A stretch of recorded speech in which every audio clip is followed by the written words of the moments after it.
নিমন্ত্রণ আমরাই প্রথম করলাম। আর সৌমি যেহেতু প্রেগনেন্ট, ওর কথাটা মাথায় রেখেই আমাকে রান্নাবান্নাগুলোও করতে হয়েছিল। আমরা চিকেনের কিছু করতে পারিনি, মাছেরই অনেক রকম প্রিপারেশন হয়েছিল, কিন্তু দুঃখের বিষয় তোমাদের সাথে শেয়ার করতে পারিনি। এই থালাটা না আমার মায়ের অন্নপ্রাশনের থালা। আমি যখন পুনেতে আসি তখন আমাকে বললো কি যে নিয়ে যাবি, আমি তো ব্যবহার করি না, আমি দিয়ে দাও। তো কাঁসার থালা এখন জেনারেলি লোকের বাড়িতে অত ব্যবহার হয় না, খুব কম, কিন্তু আমাকে দিয়ে দিয়েছে। ওই অয়ন যখন বাজার থেকে মাছ টাছ আনে আমি এই থালাটাই ব্যবহার করি, মনে পড়ে একটু মার কথাই।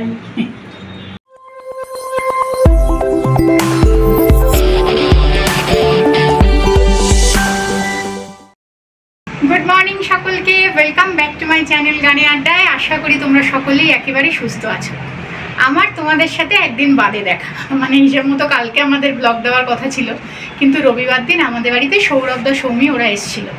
এবার যেহেতু বাড়িতে কেউ লোকজন আসলে আমরা কি করি, সেই সবের প্রিপারেশানে এত মত্ত হয়ে যাই অন্যান্য কাজগুলোকে আর ঠিকঠাকভাবে করতে পারি না। আর দেখবে তখন অত স্পেসিফিক্যালি রান্না ধরে ধরে দেখানো না সম্ভব হয় না, তো সেই জন্য আর তখন রান্নার রেসিপিও দিতে পারিনি। আর রবিবার ওরা চলে যাওয়ার পর কালকে আমি এতটাই ক্লান্ত ছিলাম, কোনো যে একটা গান তুলবো সেটাও আমার ইচ্ছে করেনি। আজকে মঙ্গলবার, একটা নতুন দিন, নতুনভাবে শুরু করছি তোমাদের সাথে। পুনেতে এসে বাঙালিদের নিমন্ত্রণ আমরাই প্রথম করলাম। আর সৌমি যেহেতু প্রেগনেন্ট, ওর কথাটা মাথায় রেখেই আমাকে রান্নাবান্নাগুলোও করতে হয়েছিল। আমরা চিকেনের কিছু করতে পারিনি, মাছেরই অনেক রকম প্রিপারেশন হয়েছিল, কিন্তু দুঃখের বিষয় তোমাদের সাথে শেয়ার করতে পারিনি। তো আজকে সেই দিনের রান্নারই একটা প্রিপারেশন তোমাদেরকে দেখাবো। খানিকটা মাছ রেখে দিয়েছিলাম দেখাবো বলে, চটপট দেখাবো একটা ফিশ ফিঙ্গার। তাহলে চলো রান্নাঘরে যাওয়া যাক। এখানে আছে বোনলেস পাঙাশ মাছ। এটা না একটু লেবু রস আর নুন মাখিয়ে আমি রেখে দিয়েছিলাম। অয়ন যেদিন বাজারে গেছিল ওকে বলেছিলাম একটু ভেটকি মাছ আনতে। এবার দেখবে ভেটকি মাছ যদি একটু আকারে বড় না হয় তাহলে তার ফিলেগুলো ভালো বেরোয় না। মানে ছোট ভেটকিতে ওর গায়ের ছাল যদি ফেলে দেওয়া হয় তাহলে বেশিটা শ্বাস পাওয়া যায় না, ওই জন্য আনতে পারিনি। তো আমি কলকাতার বাজারেও দেখেছি, এখানেও আমরা অনেকবারই খেয়েছি। এই মাছটা না ভীষণ অ্যাভেলেবেল, পাঙাশ মাছটা, তাই না বলো? আর কলকাতাতে তো এই মাছটা পাওয়াই যায়, আর স্বাদের দিক থেকেও মাছটা ভালো। তো এই মাছটাই ওকে আমি বললাম তুমি বোনলেস করে নিয়ে আসো, এটা দিয়ে আজকে বানাবো ফিশ ফিঙ্গার। এখানে না বেশিরভাগ ননভেজ রেস্টুরেন্টেই যেগুলো তোমার ওই বোনলেস মাছের রেসিপি হয় সেখানে না এই মাছটাই ওরা ব্যবহার করে। আর রান্নার পর কিচ্ছু ধরা যায় না সেটা ভেটকি না পাঙাশ। তাহলে চলো দেখি। আর এটার প্রাইসটা অনেকটা কম ভেটকির থেকে। একদম একদম, মানে সবার পক্ষে তো ভেটকি দিয়ে ফিশ ফিঙ্গার খাওয়া দেখো সবসময় সম্ভব হয় না, তো এটা নিয়ে আসলেই মোটামুটি ওরকম ধরনের কিছু একটা বানিয়ে খেয়ে নেওয়া যাবে। ভেটকি যেমন তুমি সারা বছর পাবে না, এটা সারা বছর অ্যাভেলেবল মাছটা একদম। তাহলে তো আর কোনো কথাই নেই, যখন ইচ্ছা তখনই খাওয়া যেতে পারে। তো আমি ওদের দিন কিছুটা করেছি, মানে ও যখন এটাকে বোনলেস করে নিয়ে এসেছিল না, এরকম লম্বা লম্বা টুকরো নিয়ে এসেছিল, এরকম লম্বা লম্বা। তো আমি ওই পেটের আর বুকের ওইখানটা দিয়ে সেদিনকে ওদের জন্য ফিশ ফিঙ্গারগুলো বানিয়েছিলাম। আর লেজের দিকটা খানিকটা অংশ রেখে দিয়েছি, সেটা দিয়ে আজকে আমরা ঘরে বানিয়ে খাবো এবং তোমাদেরকেও দেখাবো। প্রথমে আমি ফিঙ্গারের মতো মাছগুলোকে টুকরো করে কেটে নেব। এই যে সরু দিকটা, এইটা আপাতত বাদ দিয়ে দিচ্ছি, কেননা এতে অনেকটাই সরু সরু বেরোবে।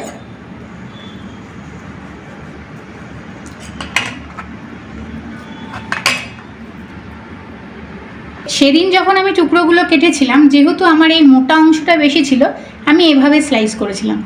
আজকে সবটা সমান করার জন্য স্লাইসটা আমি এইভাবে করব।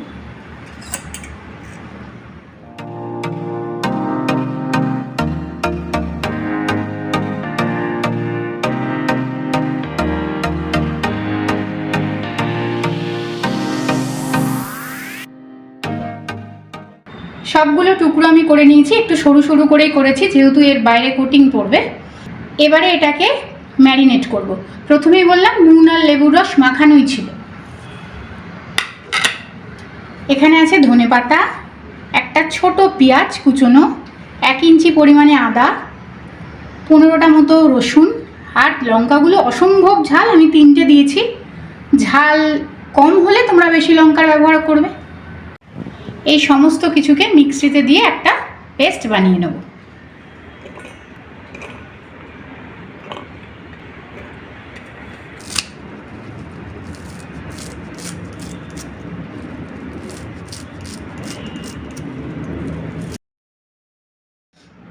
পেস্টটা আমি এবার মাছগুলোর গায়ে মাখিয়ে নেব।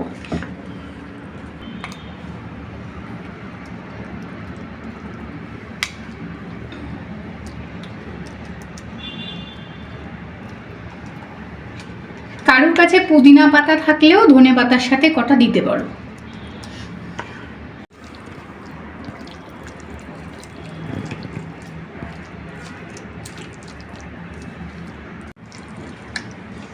এইভাবে ম্যারিনেট করে আধ ঘন্টা 1 ঘন্টা, কারোর কাছে যদি হাতে সময় বেশি থাকে তাহলে তারা 3-4 ঘন্টাও রাখতে পারে। এই থালাটা না আমার মায়ের অন্নপ্রাশনের থালা। আমি যখন পুনেতে আসি তখন আমাকে বললো কি যে নিয়ে যাবি, আমি তো ব্যবহার করি না, আমি দিয়ে দাও। তো কাঁসার থালা এখন জেনারেলি লোকের বাড়িতে অত ব্যবহার হয় না, খুব কম, কিন্তু আমাকে দিয়ে দিয়েছে। ওই অয়ন যখন বাজার থেকে মাছ টাছ আনে আমি এই থালাটাই ব্যবহার করি, মনে পড়ে একটু মার কথাই। এখানে আছে ছোট 1 বাটি ভাঙা মুসুরির ডাল। গোটা মুসুরির ডাল নিইনি, অনেক সময় গুঁড়ো করতে মিক্সিতে অসুবিধা হয়, তাই জন্য ভাঙা মুসুরির ডালই নিয়েছি। আর এটা একটু কড়াইতে তেলে রেখেছিলাম আমি, এখন ঠান্ডা হয়ে গেছে। এটাকে গুঁড়ো করে নেব, শুকনো গুঁড়ো করব, কোনো জল দেব না। এর মধ্যে দিয়ে দেব পরিমাণ মতো লবণ আর গোলমরিচ গুঁড়ো। এখানে আমি ডালটা গুঁড়ো করে নিলাম, এবার একটা পাত্রে ঢেলে রাখবো। এরপরে একটু বিস্কুটের গুঁড়ো ছিল, এটাকেও আরেকটু মিহি করে নেব। বিস্কুটের গুঁড়োটা না আমার ফ্রিজে অনেক দিন ধরে রাখা ছিল, মা কলকাতা থেকে পাঠিয়েছিল। বিস্কুটের গুঁড়ো দিতেই হবে এমন কিন্তু কোনো কথা নেই, তোমরা মুসুর ডালের পরিমাণটা একটু বাড়িয়ে দিও। আমার কাছে ছিল তাই আমি দুটো মিশিয়ে বাইরের কোটটা করব। বিস্কুটের গুঁড়োটাকেও একটু মিহি করে নিলাম, বিস্কুটের গুঁড়োটার মধ্যেও একটু গোলমরিচ দিয়ে দিলাম, দিয়ে এবার ভালো করে দুটো গুঁড়োকে মিশিয়ে রেখে দেবো। মুসুরির ডাল দিয়ে কোট করলেও কিন্তু একই রকম মুচমুচে হবে। বারবারই বলছি বিস্কুটের গুঁড়ো দিতে হবে এমন কোনো কথা নেই। আর মুসুরির ডাল দিয়ে কাতলা মাছের একটা রেসিপি আমি আমার চ্যানেলে এর আগেও শেয়ার করেছি, সেটা শুধু মুসুরির ডালেরই ছিল। ডেসক্রিপশন বক্সে আমি সেটার লিঙ্কটাও তোমাদেরকে দিয়ে দেবো। আধ ঘন্টা হয়ে গেছে, এবারে আমি এটাকে কোট করে নেব।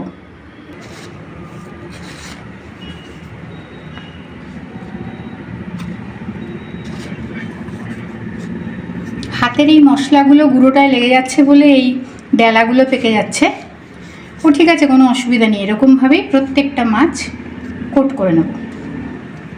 অনেকে 2 হাতের ব্যবহার করে এই কোটিংয়ের ক্ষেত্রে, 1 হাত দিয়ে মাছটা ধরে আর 1 হাত দিয়ে কোট করে। আমার না কেমন যেন একটু অস্বস্তি হয়, সেই কারণেই একটু ডেলা পেকে যাচ্ছে।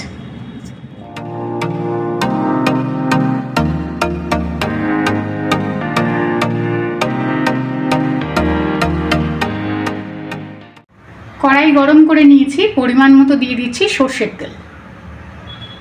সবগুলো টুকরোই কোটিং করা হয়ে গেছে, এবারে আমি ভেজে নেব।